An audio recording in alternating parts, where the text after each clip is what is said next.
Hello, hello, Zach here, with once again another random map. This time we're spectating DauT, and we're spectating Cyclops as well. Cyclops is playing in blue as Aztecs, and DauT is playing in red as Turks. I do like DauT, he's a great player, and he's always a pleasure to spectate. I'm not actually too sure who his opponent is, Cyclops. I've never really heard of him before, but I don't know. We'll see. I'm sure he's a decent player. He must be if he's playing DauT to begin with, so guaranteed to be at least a half decent game. So anyway, while things are getting underway, we've seen so many times the Dark Age start. Shall I leave view lock on? I don't really know if it's that handy. We'll leave view lock on for a bit while I just talk about my random stuff. Okay, I'm interested. I want to know what my subscribers, the people, not listen to, what am I about? What they play Age of Empires on. Do you play Age of Empires on Voobly? Do you play Age of Empires on Game Ranger? Let me know in the comments below, because I'd be interested to know what the most people play on. And also, I'd be interested to know why. Why do you play on said client? Why do you choose Voobly? Or why do you choose Game Ranger? What is it about each client that draws you to their service? And look at that there. Just DauT interrupting me. How rude of you, DauT.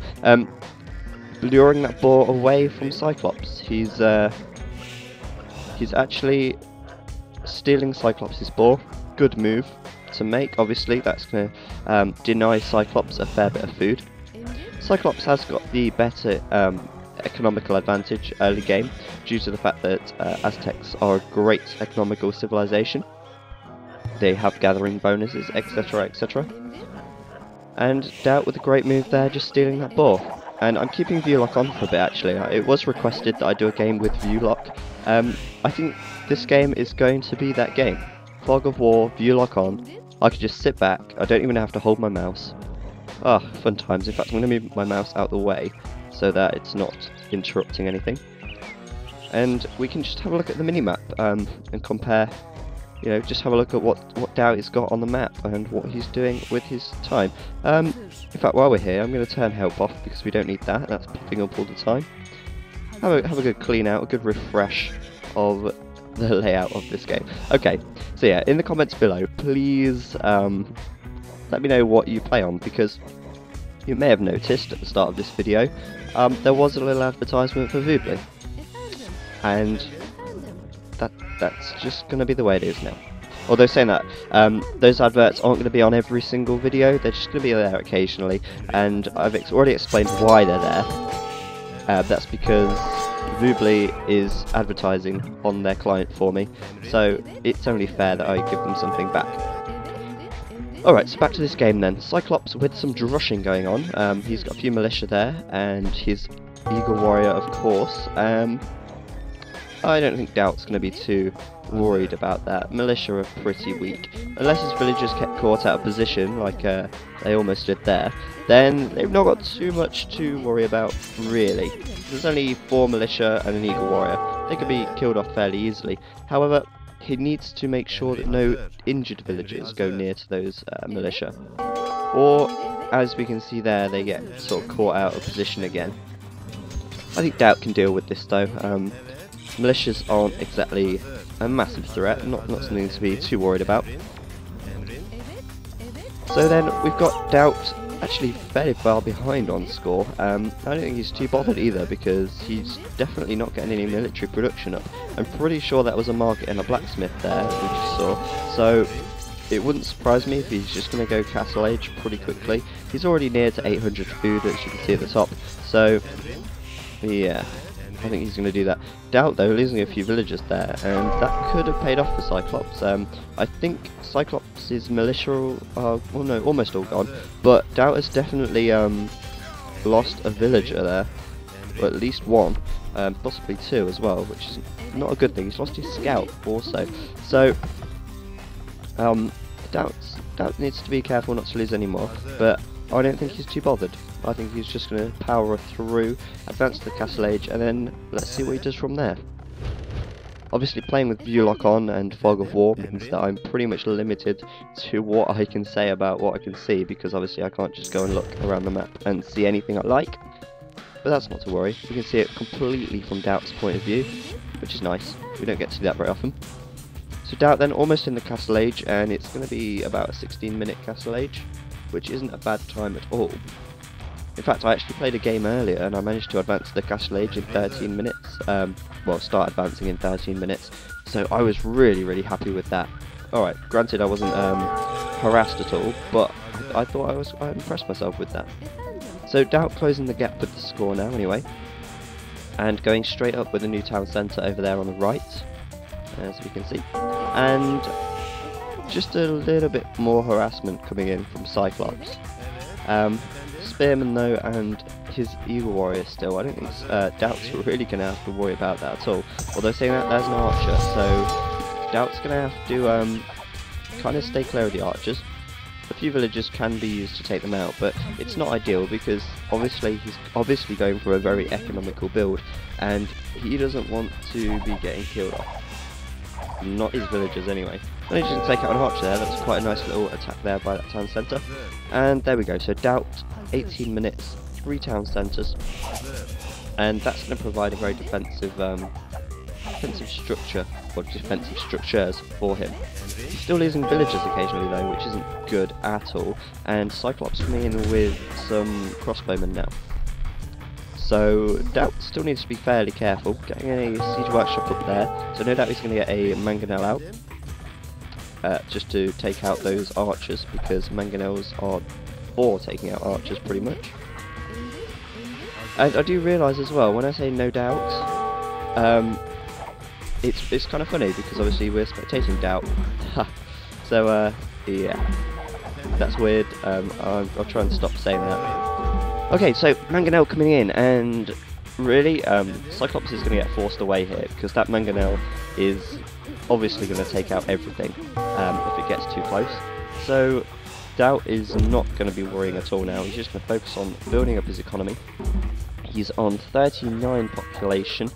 That's let's have a look at his composition. He's got 15 lumberjacks, 14 farmers, 7 miners. So looks like they're all gold miners, so no stone putting in just yet.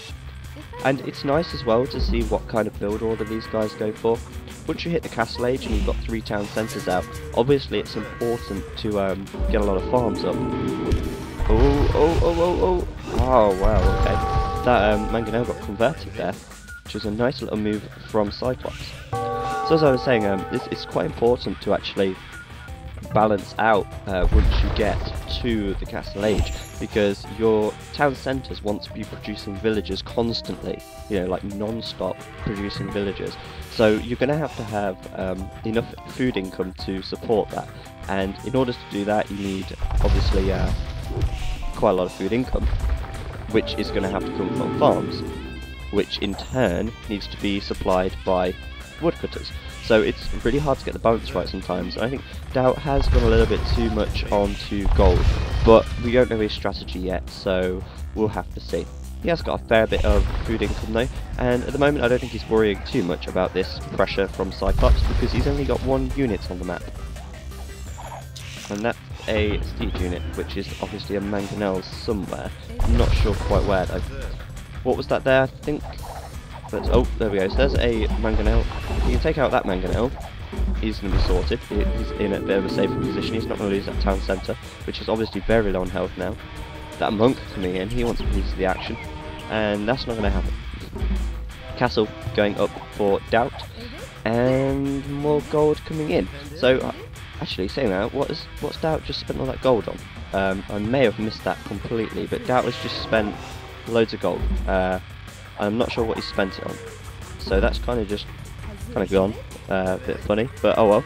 Let's have a look now. 25 farmers, 16 lumberjacks, 10 miners, and yeah, a battering ram coming in. He's going to have to repair this. He does not want to lose this town centre.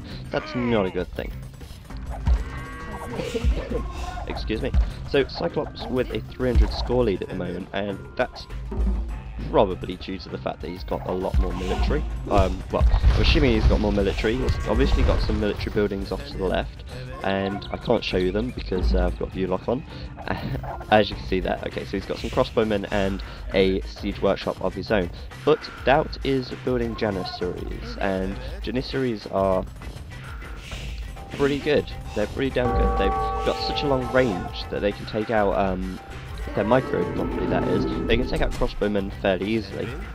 They're also pretty powerful. I think they have 17 attack, which means that they of course are going to be absolutely kicking ass when they get upgraded to elite janissary.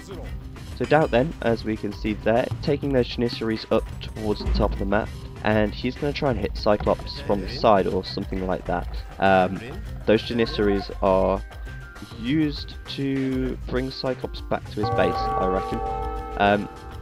DauT obviously isn't going to want to let Cyclops just keep putting the pressure on his main base, so he's going to go and put some pressure onto Cyclops' base. As I said earlier then, these janissaries 8 range there, as you can see, and that means they outrange town centres, which means they can easily pick off villagers that are too far from a town centre. As we can see there, just villagers going down, and it only takes 5 to take out a villager in one shot. Providing that the villager has volume, of course, which they probably do. They also outrange monks, I believe, which is also a good thing, because that means they can take out monks pretty damn easily. So DauT now, looking in a much considerably better position. He's taken the score lead at last, and he's starting to build some military. Doesn't look like he's building much variation in his military, only janissaries for the time being, and we'll have to just see where that takes us. He's got more janissaries coming out, and it's also important to note, I saw this from the AOC box comments under this video, that janissaries, because they have such a high attack and they have an infantry attack bonus, it means that the janissaries can hit the Eagle Warriors very hard. Now Eagle Warriors for Aztecs get the health and pierce armor upgrade.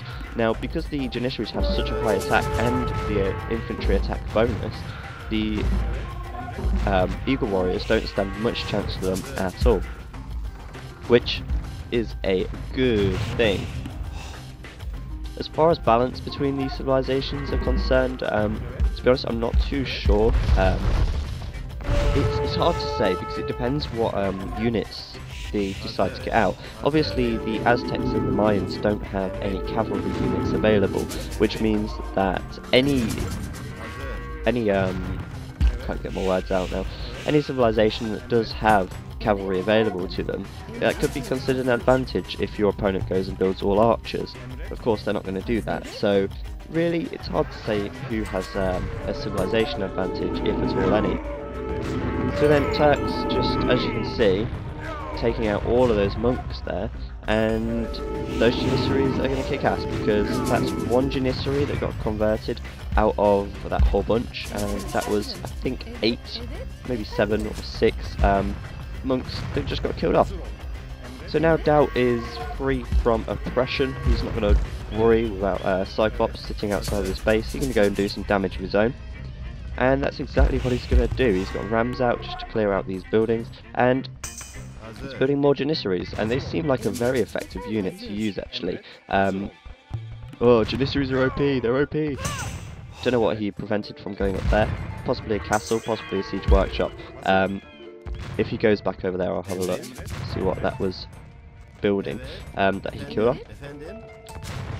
So yeah, DauT is now heading back across the map, and my guess is that Cyclops is going to have to do something major to recover from this, because his score is about 700-800 behind, and clearly then DauT is just going to clear this up. His janissaries aren't really going to face much trouble at all, I'd say, unless Cyclops manages to amass a large amount of Eagle Warriors with some crossbowmen to back it up.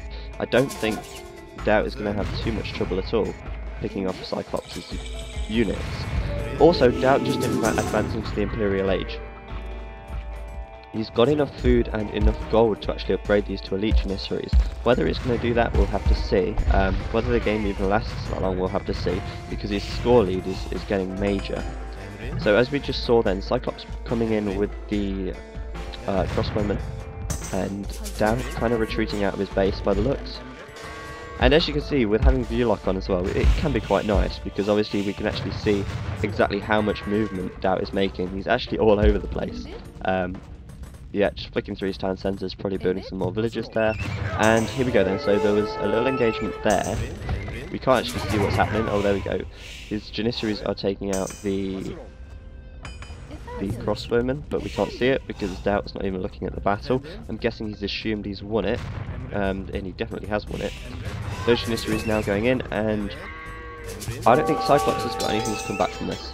There are a few Eagle Warriors in central DauT's base there, but DauT is no... God, I almost said it again. DauT is no doubt. DauT is probably going to garrison his villages inside of his buildings. That castle being very defensive structure there, and Cyclops just giving it up. So let's actually have a look then at the... I'll take view look off, fog of war off. Is fog of war off? Yeah.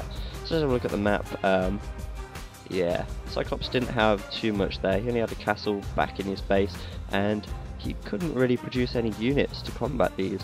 You know, perhaps some mangonels would have been a good choice from Cyclops, and definitely harassment being good in DauT's base, but it was too late really for Cyclops to win that game.